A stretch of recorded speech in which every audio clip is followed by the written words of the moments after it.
Tercera mes de estas jornadas de historia reciente. El día de hoy vamos a escuchar las ponencias sobre historia reciente de migración, el movimiento de capital y personas. Para dar inicio a la jornada del día de hoy, vamos a tener las palabras introductorias del doctor Carlos Figueroa Ibarra, quien es coordinador general de la tercera jornada de historia reciente, historia, memoria y opresión en Guatemala. Bueno, muchas gracias. Bienvenidos todos los asistentes. Agradecemos la presencia de Facundo Méndez Rodinelli, de Ramón Cadena y de Álvaro Caballeros en esta tercera mesa de las terceras jornadas de historia reciente que llevan por título Historia, Memoria y Opresión en Guatemala. El día de hoy vamos a tratar el tema del movimiento de capital y de personas. Es un tema fundamental,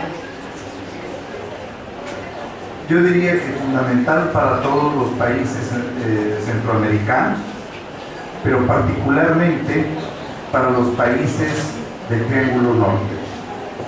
Las estadísticas indican que la inmensa mayoría de migrantes que pasan por México y que van camino hacia los Estados Unidos de América proceden de Honduras, de Guatemala y El Salvador, en ese orden de importancia.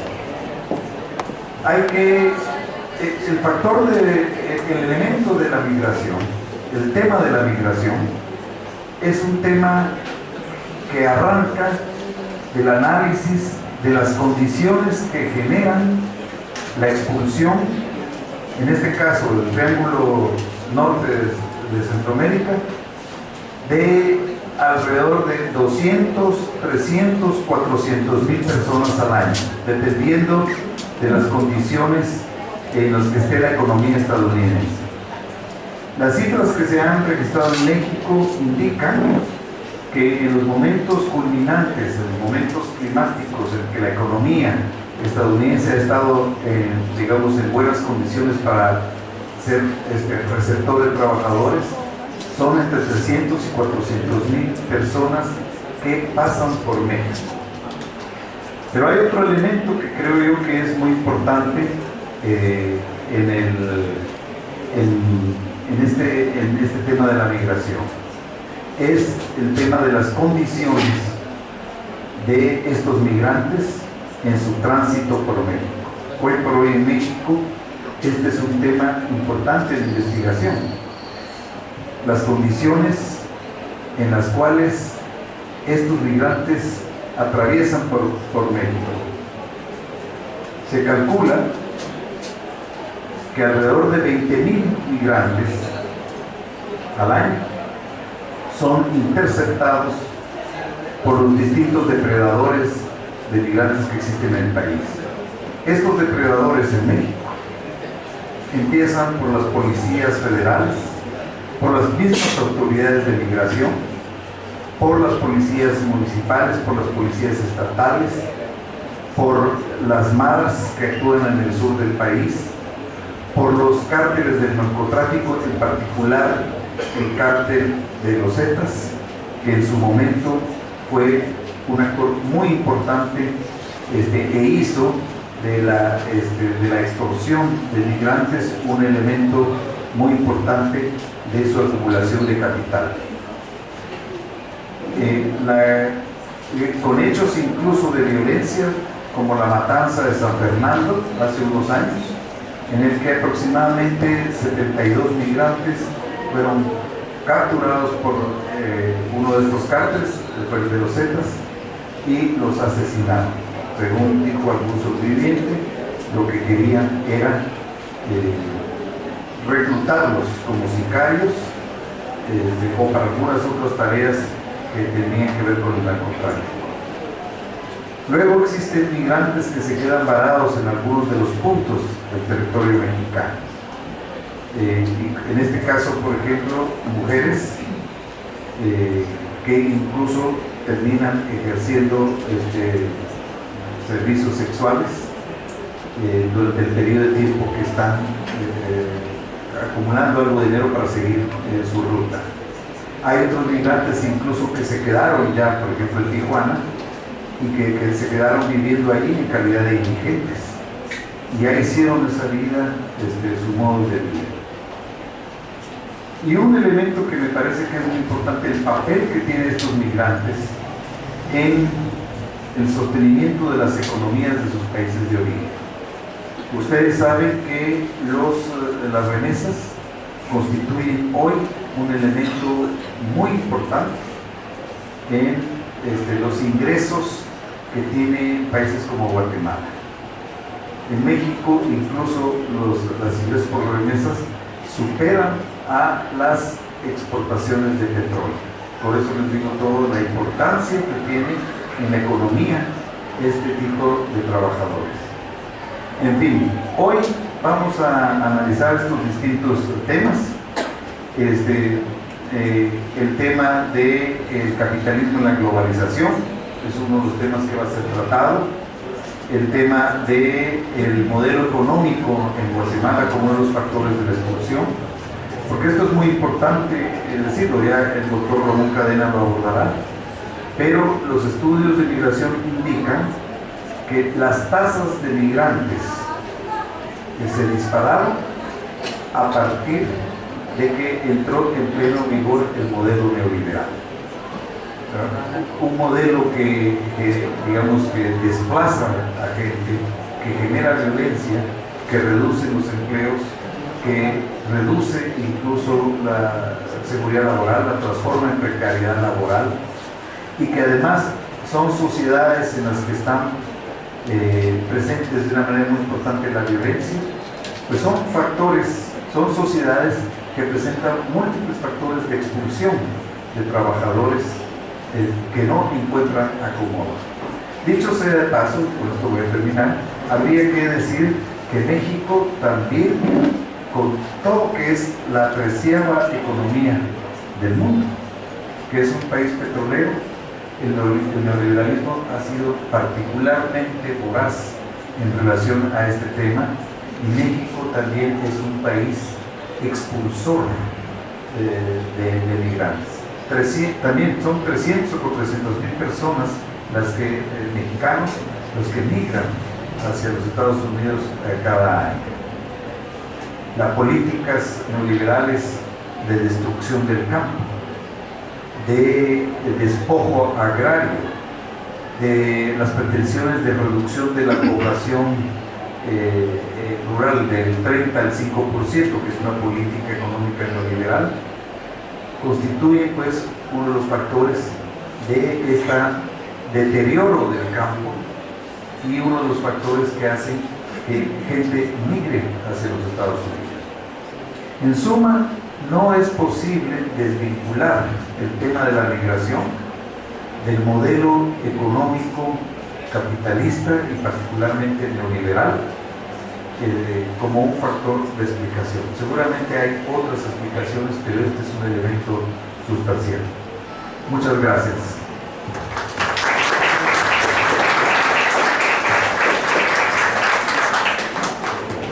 Bueno, muy buenas tardes a todas y a todos. Para dar inicio con esta importante jornada del día de hoy, que ya se han mencionado algunos elementos muy importantes por parte del doctor Carlos Figueroa Ibarra.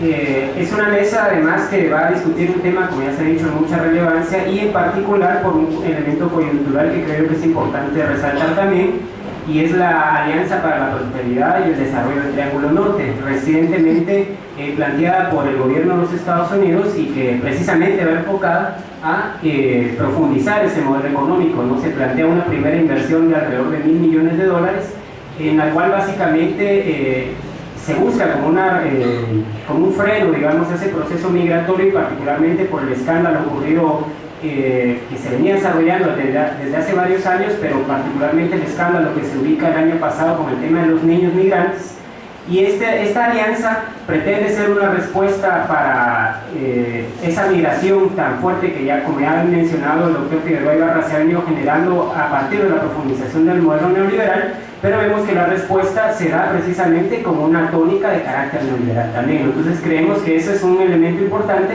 para el análisis y los planteamientos que acá se van a hacer en esta mesa, ¿no? Entonces, en ese sentido, sin más, voy a presentarles en un inicio a la mesa y luego vamos a dar paso a las presentaciones. Cada uno tiene 20 minutos para hacer su presentación, ¿no? De primero tenemos la intervención del doctor Ramón Cadena. Él es abogado en derechos humanos, con vasta experiencia en el tema de refugiados y de desplazados. Entonces él nos va a abordar la temática del fenómeno del desplazamiento forzado y migraciones provocadas por el modelo económico en Guatemala. Posteriormente tenemos al licenciado Factor Méndez Doninelli. Él es jurista, es defensor de derechos humanos, es periodista y además es escritor. Él va a abordar particularmente la inmigración y capitalismo en la globalización, estrategias de sobrevivencia y acumulación. Y por último, vamos a tener la intervención del licenciado Álvaro Caballeros. Él es sociólogo, es investigador en el área de migraciones y desarrollo rural del IDEI de la USAC y además es docente de la Escuela de Ciencia Política. Él desarrollará el tema migración laboral, un rasgo transversal en la historia de Guatemala. Sin más, entonces, daremos la palabra al doctor Ramón Cadena para que inicie con su presentación. Muchas gracias y buenas tardes a todos y todas. Primero, debo disculparme con alguien que está en el público, que no sé quién es, pero estaba la fila de vehículos. Yo venía ya con un poco de prisa, pero pensé que al lado había también entrada y entonces me le pasé adelante y me llamó la atención, pero no sé, alguien debe de ser aquí que está en el público, así es que me disculpo. Bueno, cuando Carlos Figueroa Ibarra me planteó la posibilidad de estar acá esta tarde, me pareció sumamente importante, un tema de mucha actualidad para nuestro país. Efectivamente, en Guatemala tenemos una historia larga en cuanto a represión y ejemplos, ya veo que ustedes han tocado el tema de justicia en estas jornadas, pero hay muchos ejemplos de una represión selectiva y una represión masiva durante la guerra.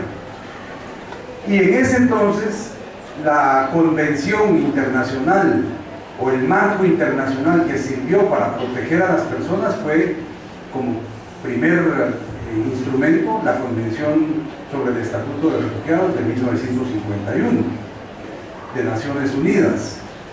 Me imagino que como estudiantes pues conocen esta convención. Y luego, cuando ya la represión vino más fuerte, se plantea la represión masiva, la persecución masiva, el desplazamiento masivo. Ya no era salir una familia, una persona y aplicar para pedir asilo en otro país, sino que ya eran los pueblos enteros los que salían y tenían que buscar refugio en una frontera o bien, sobre todo la frontera mexicana, que hay que reconocer al pueblo mexicano que siempre ha sido abierto y ha sido humanitario en cuanto a la protección del pueblo guatemalteco durante las épocas de represión, pero también otros se refugiaron en las montañas, los desplazados internos, las comunidades de población en resistencia. En ese entonces salían perseguidos por una represión directa del Estado. Y la Convención del 51 o posteriormente la Declaración de Cartagena fueron los instrumentos básicos que sirvieron para proteger a familias o a comunidades que salían desplazadas en grupo. Cuando los fenómenos migratorios van avanzando, esto fue en el 51, la Convención sobre el Estatuto de Refugiados, Naciones Unidas, después de la Segunda Guerra Mundial. Pero cuando los fenómenos migratorios van avanzando, Naciones Unidas aprueba otro instrumento internacional, que es la Convención sobre la Protección de Trabajadores Migratorios.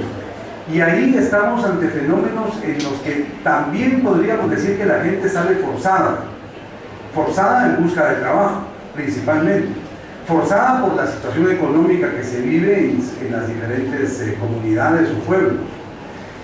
Pero esta convención sobre la protección de trabajadores migratorios tiene otro modelo de protección muy diferente al de la convención del 51. Yo recuerdo que estando en El Salvador, el padre Segundo Montes, el jesuita, que en paz descanse porque lo mataron durante la ofensiva del frente, lo mató el ejército, precisamente el 16 de noviembre pasado se cumplió un aniversario más de la muerte de Segundo Montes, y en ese entonces estábamos viendo el retorno de refugiados desde el campamento de Colomoncagua de Honduras, aplicando la Convención sobre el Estatuto de Refugiados y la Declaración de Cartagena. Y recuerdo que una vez lo fui a visitar a la universidad porque él estaba apoyando este retorno y me dice, mira, estoy estudiando el desplazamiento forzado, pero por una migración, por razones laborales, por razones económicas. Yo le dije, mire, pero ahorita estamos viendo la parte del refugio. En realidad el padre Segundo Montes se estaba adelantando a la época, porque ya estaba meditando sobre la necesidad de proteger no solo a los que son perseguidos a través de la Convención del 51, sino también a aquellos que tienen que salir forzados por razones económicas. Y Guatemala, como ya lo mencionaba el doctor Carlos Figueroa Ibarra, es un productor de migración. ¿Cómo no va a ser en un país en donde hay tanta desigualdad económica, tanta pobreza? Yo acabo de venir ahorita, estoy entrando ahorita de La Puya, por ejemplo, pero estuvimos con una misión internacional desde el lunes.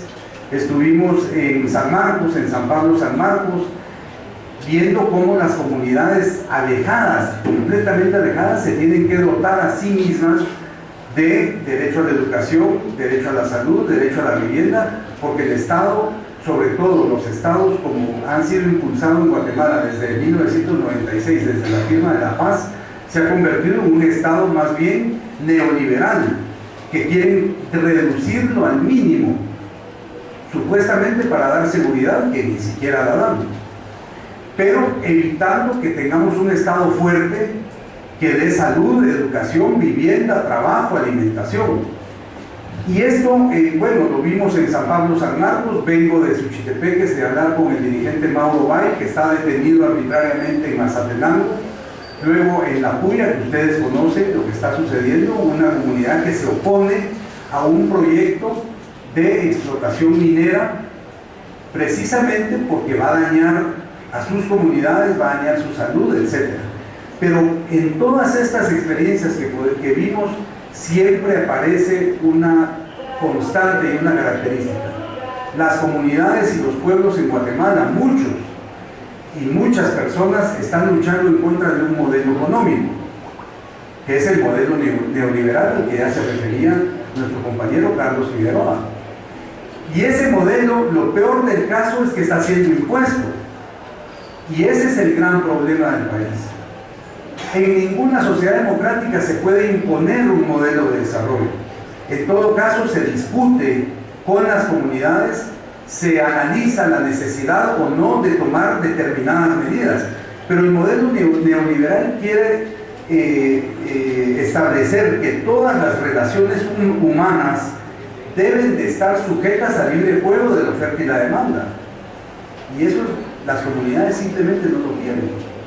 Es un modelo de neoliberalismo, es un modelo inhumano, es un modelo cruel, que aquellas personas que no pueden entrar al libre juego de la oferta y la demanda quedan prácticamente excluidas.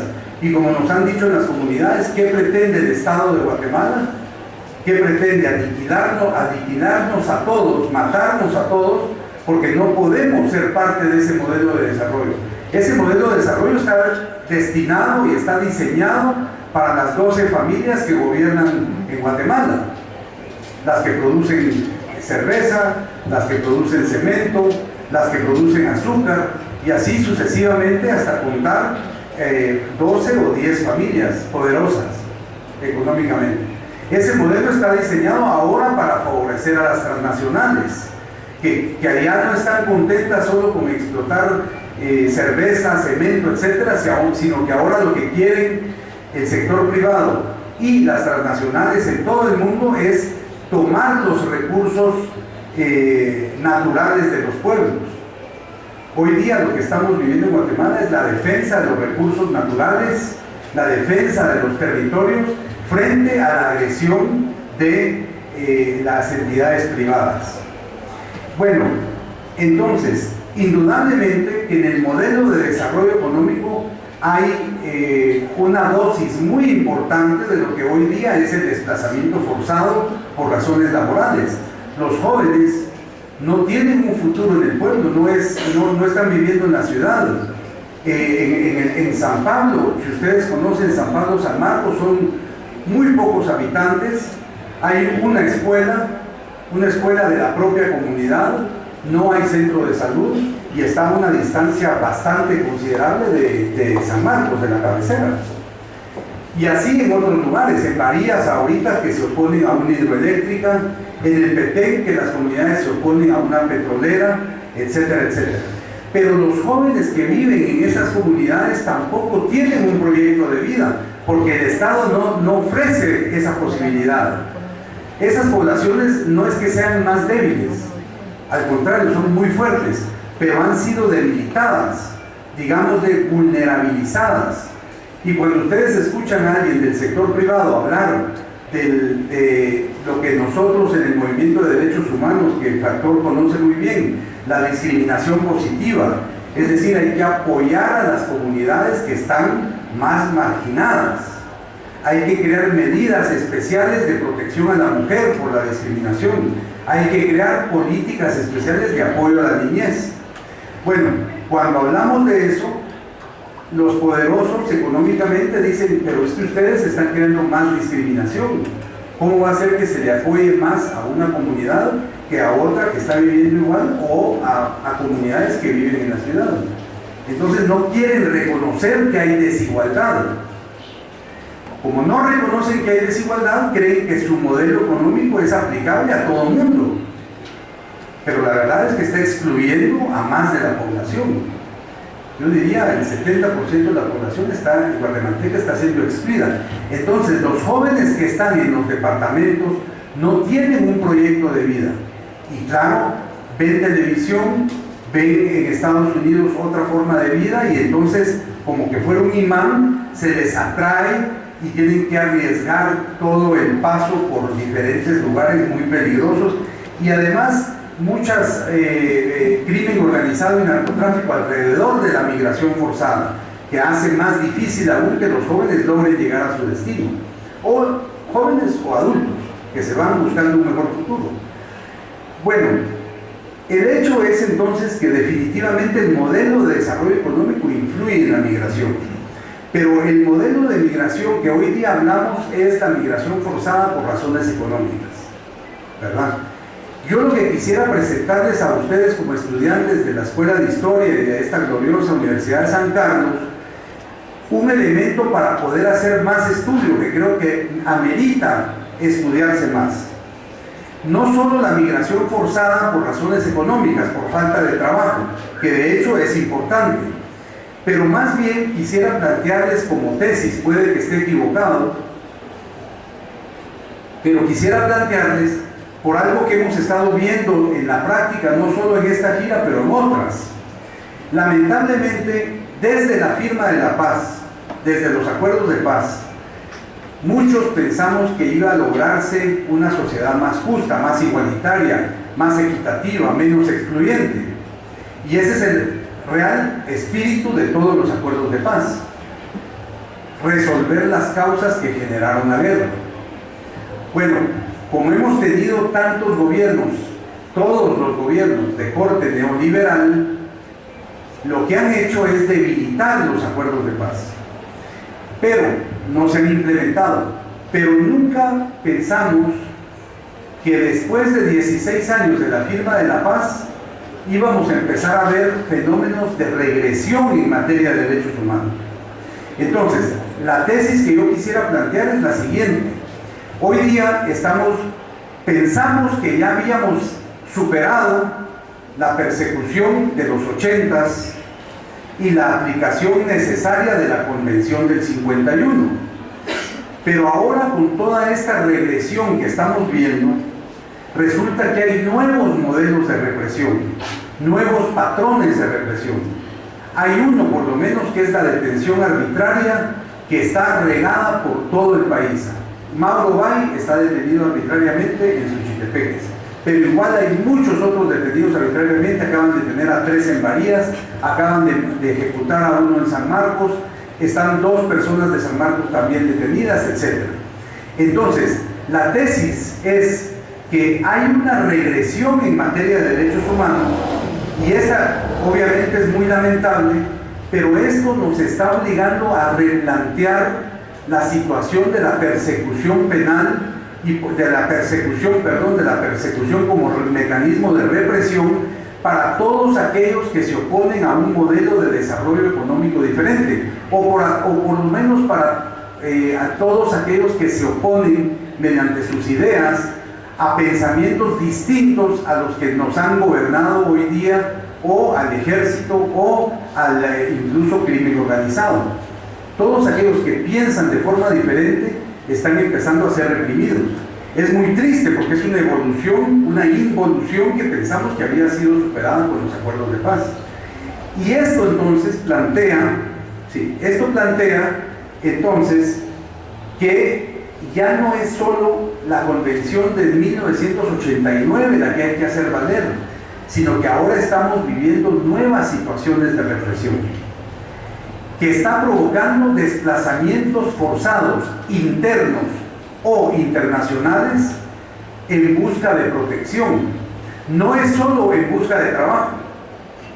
Ahora hay personas dirigentes. Ahorita yo conozco un caso que se tuvo que ir a México porque en diciembre lo estaban persiguiendo mediante el fenómeno que llamamos criminalización de la protesta social. Ya ustedes han de haber escuchado.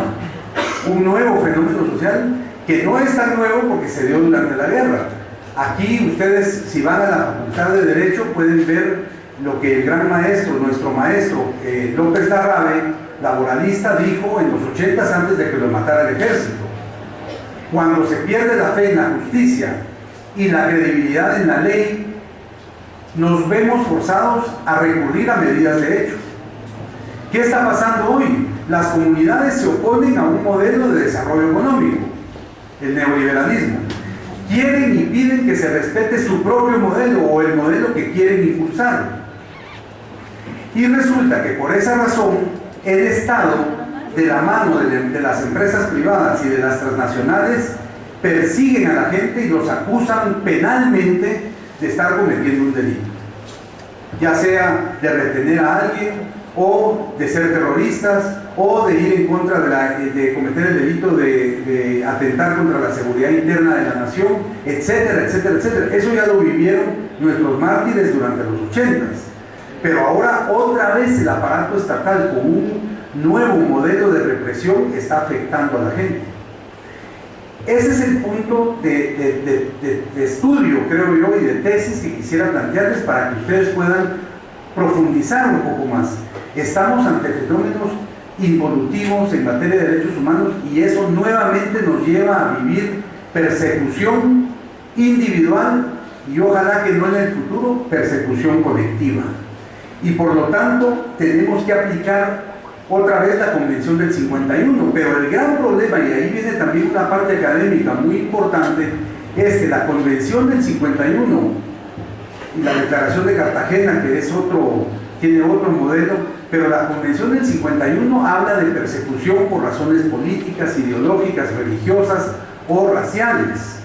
Entonces, ¿cómo podemos hacer entender al Alto Comisionado de las Naciones Unidas para Refugiados, que cree que aquí la cosa está de fiesta y que todo está re bien?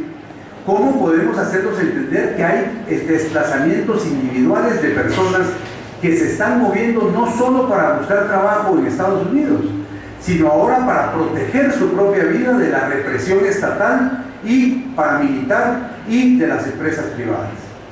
Esto tiene que ver con el modelo de desarrollo económico, pero no está en la convención establecido que una persona perseguida por oponerse a un modelo económico deba ser protegida. Y ahí está el gran problema jurídico. Hay que tratar de convencer a la comunidad internacional de que la situación del país es sumamente grave y que hay que aplicar esa Convención del 51 y hay que empezar a analizar la situación del país desde otra perspectiva. Porque aquí hay persecución individual, persecución colectiva, y de esto podríamos tal vez, si alguien tiene interés después, conversar un poco más a fondo. Yo me quedaría acá porque por razones de tiempo no se puede, pero sí instarlos a que como Escuela de Historia continúen las investigaciones en relación a los desplazamientos forzados, ya sea por razones laborales o por falta de trabajo o por persecución individual. Muchas gracias.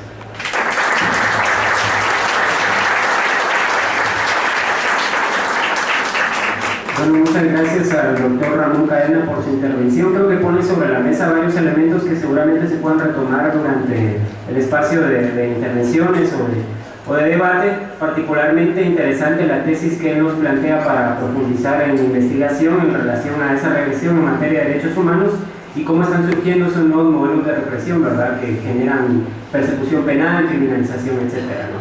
Para continuar entonces con la mesa y seguir ahondando en esta temática hoy discutida, vamos a darle la palabra al licenciado Factor Méndez. Buenas tardes a todas las personas presentes. Agradezco a la Escuela de Historia, a la doctora Torres, al doctor Figueroa Ibarra por la invitación que me hicieron a participar en este importante espacio de las terceras jornadas de la historia reciente.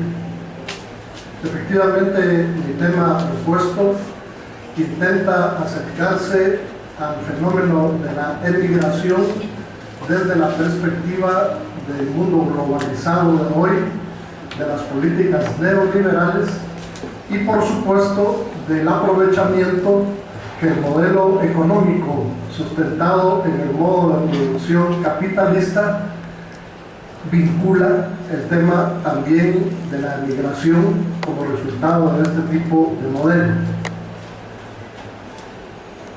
Es importante definir de entrada el carácter que tiene el Estado de Guatemala en relación a este tipo de situaciones. Y para eso es importante acercarnos un poco al análisis desde la perspectiva histórica y estructural y comprender sobre todo los distintos modelos económicos que en las últimas décadas han tenido la hegemonía del sistema mundial. Me estoy refiriendo básicamente a los tres modelos de estos últimos periodos en su orden cronológico: la sustitución de importaciones, los programas de ajuste estructural y últimamente la llamada liberalización del mercado. En ese marco de los modelos económicos se sitúa nuestro país, que como sabemos está dominado por el modo de producción capitalista y fundamentalmente tiene las características de un capitalismo neoliberal globalizado, que sin duda tiene un impacto directo en el desarrollo social y en el desarrollo económico de los países. Guatemala se caracteriza por ser un país expulsor de sus propios nacionales. Y una de las razones es porque sistemáticamente existe un vacío en términos de crear oportunidades para que la gente pueda construir un proyecto, ya sea personal, familiar o comunitario de vida. Fundamentalmente, cuando termina la Guerra Fría, los países ricos deciden de forma drástica reducir su ayuda al desarrollo y entonces impusieron las políticas de derribar del aparato estatal, obligando a privatizar empresas y recursos naturales en beneficio de las grandes empresas transnacionales y las multinacionales del capital. El efecto de esto ha sido sin duda un aumento bárbaro de la desigualdad en el mundo y sobre todo la concentración de la riqueza en un número cada vez más reducido de personas y de empresas. Cuando los países pobres se hundieron, cambió sin lugar a dudas la dirección de los flujos humanos. Latinoamérica se distinguió por siglos como países receptores de migración, y este continente fue convertido en una región de migrantes. Desde los años 80, decenas de millones de latinoamericanos han sido forzados a emigrar. Las cifras demuestran la magnitud del fenómeno. Voy a citar algunas: 23% de mexicanos, 15% de salvadoreños y 11% de dominicanos. De su población total de estos países vive actualmente en territorio estadounidense. En el año 2000 había alrededor de 35 millones de hispanohablantes y contra 21 millones que existían en 1990.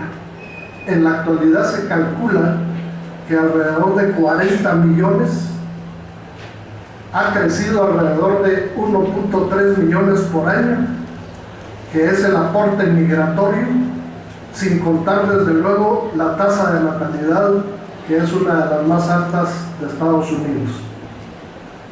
Sin duda la migración ha cambiado las relaciones entre Latinoamérica y Estados Unidos, más allá de lo que permiten ver las relaciones formales.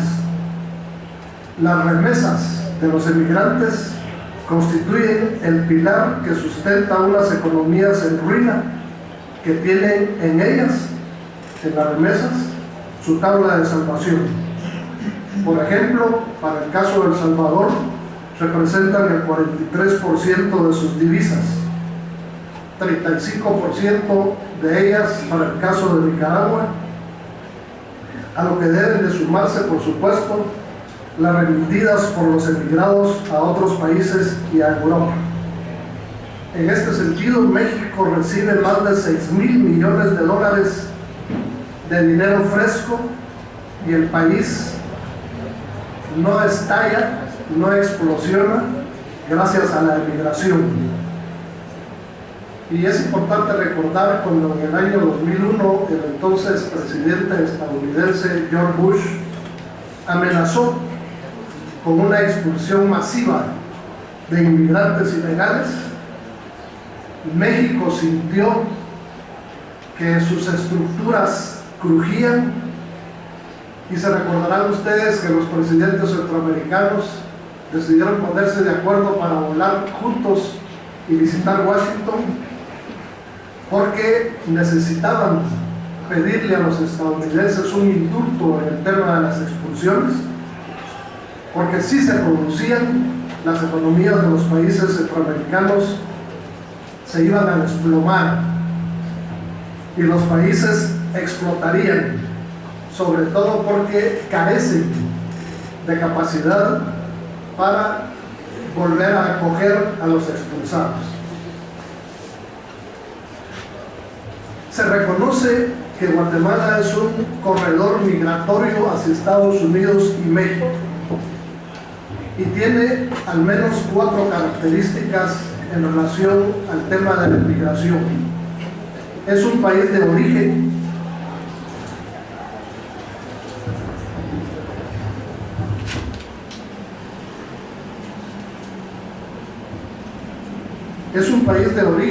porque de nuestro territorio emigran personas en busca de otros países para ubicarse y resolver las limitaciones que Guatemala, su país de origen, no le otorga.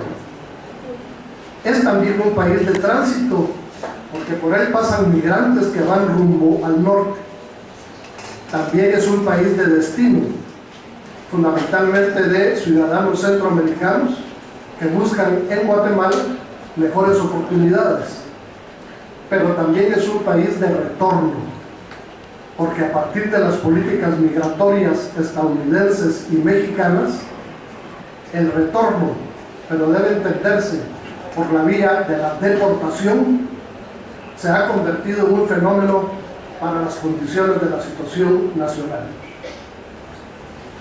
algunas de las causas que obligan a la migración, podríamos mencionar que hay de carácter económico, social, cultural, políticos y laborales.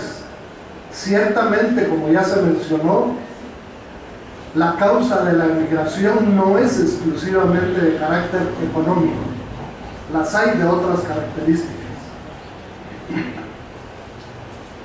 Sobre todo porque las personas, en el ejercicio de la exigibilidad de sus derechos humanos, tienen el derecho de buscar ingresos económicos adecuados que contribuyan a satisfacer sus necesidades mínimas de salud, vivienda, educación, salario, seguridad, infraestructura, vestido, etc., que son además derechos humanos. Los orígenes de la emigración de guatemaltecos hacia Estados Unidos se podría afirmar que dependen de las oportunidades laborales cuando se trata de una emigración económica, es decir, la oportunidad real de que existan espacios de ocupación en los países del norte y sobre todo que puedan tener acceso como consecuencia de la oportunidad de acceder a un nivel de vida más adecuado. También se reconoce que en algunos casos la emigración hacia los Estados Unidos tiene origen en la inadecuada inversión del gobierno en obras y proyectos que beneficien a las comunidades económicamente excluidas y débiles. Esto debería de traducirse en obras y servicios que respondan a la demanda social de cada una de las comunidades. Demandas que, como sabemos, están orientadas alrededor del tema de la salud, el trabajo, la seguridad, la educación, el acceso a la tierra, por supuesto, el acceso a la educación para capacitarse y tecnificar mejor la mano de obra. Según una académica, María Romero, en su tesis de 2007, ella define las migraciones como aquellas que consisten principalmente en el traslado de algunos miembros de una agrupación humana o grupos sociales determinados hacia áreas o lugares donde la calidad de vida generada por un ingreso económico mayor crea en estos grupos o individuos la expectativa de bienestar social. En el último informe circunstanciado sobre la situación de los derechos humanos de la institución del Procurador de los Derechos Humanos, publicado en el 2014, se afirma: históricamente, debido a la carencia de políticas públicas del Estado de Guatemala, la insuficiente atención de las condiciones de violencia, inequidad y combate a la extrema pobreza, se ha propiciado una constante migración forzada de connacionales hacia otros países, especialmente hacia los Estados Unidos de América. Y agrega el informe de la institución del Procurador de Derechos Humanos: las consecuencias sociales, políticas, culturales y económicas de la emigración de guatemaltecos hacia los Estados Unidos de América son elementos que también generan divisas, así como mejoran el tratamiento de la diversidad étnico y cultural. En ocasiones contribuye a la toma de conciencia de las dimensiones sociales y culturales de este fenómeno que hoy en día está rezagado en relación a la inexistencia de políticas públicas relacionadas con la emigración. Considero que las emigraciones en Guatemala tienen necesariamente que abordarse desde una perspectiva histórica y estructural. Como ya dije, tomando en cuenta los modelos económicos y los impactos que estos modelos pueden provocar en el desarrollo del país. La migración sin duda constituye una clarísima radiografía del país. Revela sus carencias. La migración nunca es voluntaria. La gente migra para buscar mejores condiciones económicas y romper el círculo de pobreza. Migra para reencontrarse con sus familiares que ya han migrado o simplemente para escapar de la violencia en sus vidas. Y sobre este último punto deseo dar también algunas cifras interesantes. La violencia sistemática en el país constituye un factor importante de emigración. En el informe circunstanciado del PDH se asegura: en 2014 se registraron 5.924 muertes violentas, con una tasa de homicidios de 37 por cada 100.000 habitantes. Se registraron 8.293 casos de violencia sexual, que incluye violación, violación agravada, agresión sexual y agresión sexual agravada. En estos casos, en esta tipificación de delitos, el 90% de las víctimas han sido mujeres. Y de estas, 3.596 son niñas y adolescentes menores de 15 años. También se habla de la emigración irregular. Y es aquella que se define cuando las personas que emigran no tienen autorización ni la documentación requerida por las autoridades de migración para ingresar, residir o trabajar en el determinado país. La emigración irregular corresponde a diferentes contextos migratorios que han pasado de ser laxos en la década de los años 60 a rígidos en la actualidad, sobre todo porque los países de destino y de tránsito abordan el fenómeno migratorio con un enfoque de seguridad nacional. Se criminaliza al emigrante, lo que pone en riesgo la seguridad personal de ellos, porque se les vincula con el crimen organizado.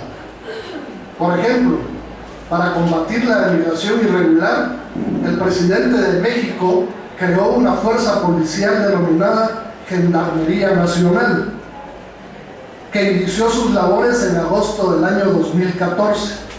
Su objetivo es fortalecer el control territorial en los municipios con mayor debilidad institucional y en las instalaciones estratégicas.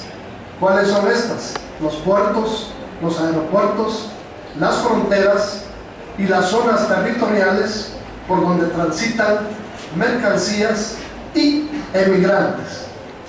En ese contexto, y como parte del Plan Frontera Sur, el gobierno mexicano construyó un muro de concreto de aproximadamente 2 metros de altura y 15 kilómetros de largo en el municipio de Tierra Blanca, estado de Veracruz, todo con el objetivo de impedir el acceso de migrantes a las vías del tren, para que pudieran subirse a la famosa bestia.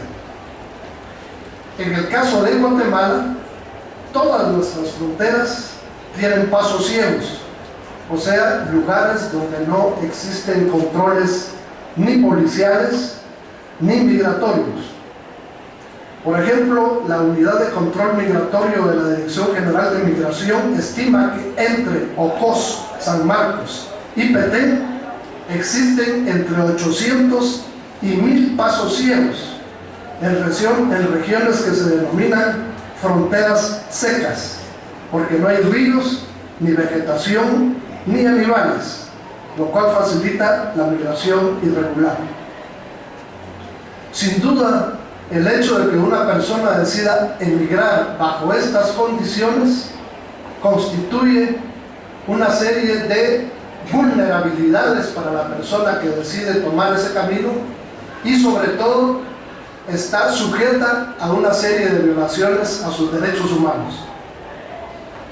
Finalmente quiero referirme, por razones de tiempo, no me va a dar oportunidad de desarrollarlo todo, a la niñez y adolescencia migrante no acompañada.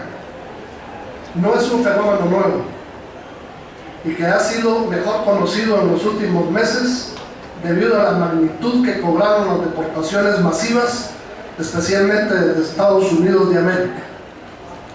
El perfil migratorio de los niños, niñas y adolescentes, de conformidad con la OIM, establece que provienen de familias rurales indígenas, mayoritariamente de los grupos étnicos Mam y Quiché, de los departamentos de San Marcos, Huehuetenango y Quetzaltenango. Participan mayoritariamente niños, 83%, y niñas, 17%, que provienen de estratos pobres y en menor escala de clase media. Las edades predominantes están entre 14 y 17 años.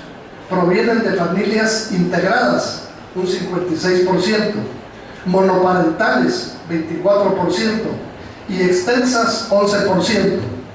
La escolaridad de estos niños, niñas y adolescentes en un 90% alcanza el nivel primario y en menor cuantía estudios básicos con un 8% y una minoría del 2% con estudios de diversificado.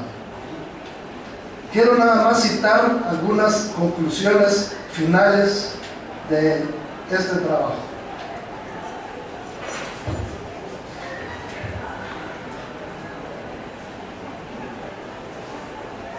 Una de las grandes debilidades del inmigrante es desconocer, ignorar sus derechos. Cuando una persona se desplaza, la mayoría de trabajadores migratorios no reciben información suficiente del país de destino. Está mal preparada para hacer frente a la vida y al trabajo en otro estado. La mayoría de las personas no conoce la protección de sus derechos humanos ni de las libertades fundamentales que les garantizan los tratados internacionales y las leyes nacionales del país receptor. Migrar es un derecho humano y en esa dimensión los estados y los gobiernos expulsores y receptores deben reconocer esos derechos y respetarlos. Mientras que esto ocurra, sin duda, los emigrantes seguirán siendo una población desprotegida. Agradezco mucho su atención.